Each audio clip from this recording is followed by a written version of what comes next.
নমস্কার, তনুর বাংলা ক্লাসিক স্টোরিতে আমি তনুশ্রী তোমাদের প্রত্যেককে স্বাগত জানাই।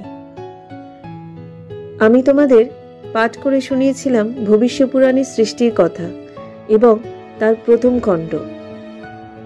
আজ আমি শোনাব ভবিষ্য পুরাণের দ্বিতীয় এবং তৃতীয় খণ্ড।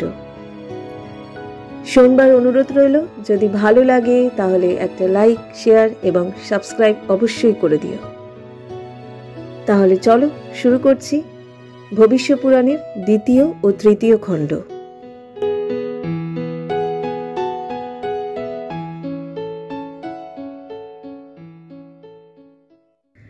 বহু বছর কেটে গেছে রাজা প্রদ্যোতের ম্লেচ্ছ নিধন যজ্ঞের পর। আর্য সভ্যতার বৃদ্ধি ঘটছে। আর্যদের শাসনের জোরে ম্লেচ্ছদের আর মাথা তুলে দাঁড়াবার ক্ষমতা ছিল না। দাপরের পর এলো কলি। সত্য, ত্রেতা, দাপর প্রত্যেকেই যে যার নিজের ধর্ম পালন করেছে এবং কলিতে সবাই ম্লেচ্ছচারী হবে। কলিকেও তার ধর্ম পালন করতে হবে। ধার্মিক রাজা প্রদ্যোত, তার পুত্র বেদবান, পৌত্র সুনন্দ প্রত্যেকেই চেষ্টা করেছেন যাতে রাজ্যে অনাচার প্রবেশ না করে। কোনো ম্লেচ্ছদের এখানে স্থান নেই, কিন্তু কলির আগমন কি করে হবে? রাজ্য বিস্তার করতে না পারার জন্য কলি পড়েছেন মহা সমস্যায়। মানুষকে অনাচারী করার চেষ্টায় বিফল হয়ে শেষে শ্রীহরির শরণাপন্ন হলেন। তার আকুল প্রার্থনায় শ্রীহরি দেখা দিয়ে বললেন, ভেবো না কলি, ধৈর্য ধরো, দেখো সব ঠিক হয়ে যাবে। তুমি আমার শরণ নিয়েছ, সব দায়িত্ব আমার। স্বয়ং নারায়ণের আশ্বাস পেয়ে কলি মহানন্দে নীলাচল পাহাড়ে গিয়ে অপেক্ষা করতে লাগলেন। আর্যদের রাজত্বে সুনন্দ শেষ রাজা। তার কোনো সন্তান ছিল না। এমন ধার্মিক রাজার বংশলোপ পেল সন্তানের অভাবে। ঋষিমুনিগণ শঙ্কিত হয়ে পরম পবিত্র স্থান নৈমিষারণ্য ত্যাগ করে হিমালয়ে চলে গেলেন। তাঁরা সেখান থেকে ম্লেচ্ছাচার নিবারণের জন্য বিষ্ণুকে ডাকতে লাগলেন। কিন্তু বিধাতার নিয়ম ভঙ্গ করার ক্ষমতা স্বয়ং ভগবানেরও নেই। রাজ্যের প্রধান নগরের পূর্ব দিকে সুবিশাল এক মহাবন আছে। ঈশ্বরের ইচ্ছায় সেই বলে সৃষ্টি বল এক পুরুষ আর এক নারীর। পুরুষের নাম আদম এবং নারীর নাম হব্যবতী। তারা স্বামী স্ত্রী। তারা ধার্মিক, শান্ত, পরম উদার।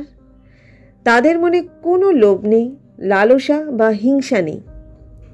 সেই বনে তারা দুজনে মহা সুখে বাস করত। গাছের ফলমূল ছিল তাদের খাদ্য, কিন্তু একটি গাছ ছিল, তার নাম পাপ গাছ। সেই গাছের ফল ছিল খুব মিষ্টি, কিন্তু একবার সেই ফল যে খাবে তার সর্বনাশ হবে।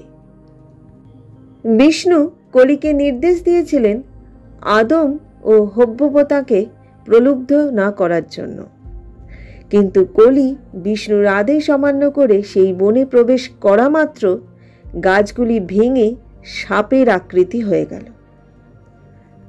ওদিকে আদম ও হব্যবতীর মতিভ্রম ঘটল। তারা পাপ গাছের ফল খেল। সঙ্গে সঙ্গে তাদের উদার মন হয়ে উঠল হিংসায় পরিপূর্ণ। তারা অনাচারী হয়ে ম্লেচ্ছের মতো ব্যবহার করল। তাদের বংশধরেরা ম্লেচ্ছরূপেই জন্মগ্রহণ করল। সারা দেশ ম্লেচ্ছ ধর্মে ভরে গেল। আর্যবর্ত টুকরো টুকরো হয়ে ম্লেচ্ছদের রাজত্ব হলো। কেউ বেদ মানে না, যজ্ঞ করে না। মাথা চারা দিয়ে উঠল শখ, হুন, যবনের দল। কলির অভিলাষ পূর্ণ হল। নূহ হচ্ছেন আদমের বংশধর লোমকের ছেলে। কলির প্রভাবে সে ম্লেচ্ছ ছিল। সে বেদের ভাষা না বুঝলেও মনে মনে বিষ্ণুর ভক্ত ছিল। বিষ্ণু নূহকে স্বপ্নে দেখা দিয়ে বললেন, বৎস নূহ, আজ থেকে 7 দিন পরে মহাপ্রলয় হবে। কেউ বাঁচবে না। তুমি আমার ভক্ত, তোমাকে রক্ষা করবার জন্য বলছি। তোমার আত্মীয় পরিজনদের নিয়ে তুমি একটা নৌকায় উঠে জীবন রক্ষা করবে, আর সব কিছু শেষ হয়ে যাবে। প্রলয়ের পর তুমিই হবে এই পৃথিবীর নতুন রাজা। বিষ্ণুর নির্দেশ মতো নূহ আত্মীয় পরিজনদের এক স্থানে জড়ো করলেন। একটি নৌকা তৈরি করে তাতে সকল প্রকার শস্য দানাও মজুত করলেন। তার এই কর্ম দেখে সবাই ভাবল রাজা বুঝি পাগল হয়ে গেছে। কেউ জিজ্ঞাসা করলে তিনি বলেন, সময় হলেই সব বুঝতে পারবে। 300 হাত লম্বা, 50 হাত চওড়া আর 30 হাত উঁচু এই বিশালাকার নৌকা দেখে সবাই অবাক হয়ে গেল, কারণ ইতিপূর্বে এমন নৌকা কেউ দেখেনি। সময় আর বেশি নেই, তাই নূহ তার আত্মীয় পরিজনদের সেই নৌকায় উঠিয়ে নিলেন, আর নিলেন সংগ্রহ করা বিভিন্ন প্রকার দানা শস্য। সেই 7ম দিন এলো। সেই দিন আর ভোর হয় না, চারিদিকে শুধুই অন্ধকার। মেঘের ওপর মেঘ, তারপর নামল প্রবল বৃষ্টি। খানা, ডোবা, নদী, সাগর সব জলে ভরে উঠল। পার্থিব জিনিস, প্রাণী সবকিছুই জলের তলায় চলে গেল।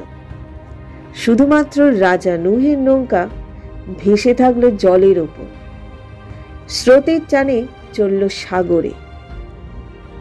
একটানা 40 দিন ধরে চলল সেই মুষলধারা বৃষ্টি।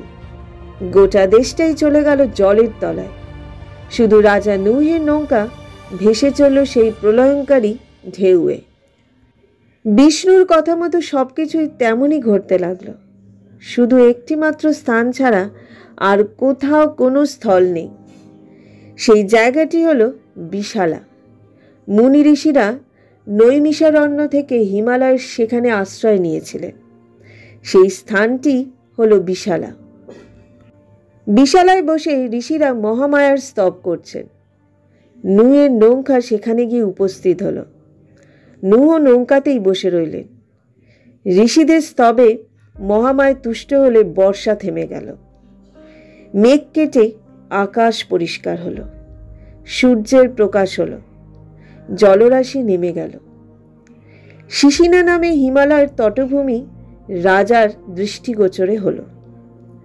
নূহ সেখানে সবাইকে নিয়ে নৌকা থেকে নামলেন, গড়ে তুললেন নতুন এক দেশ।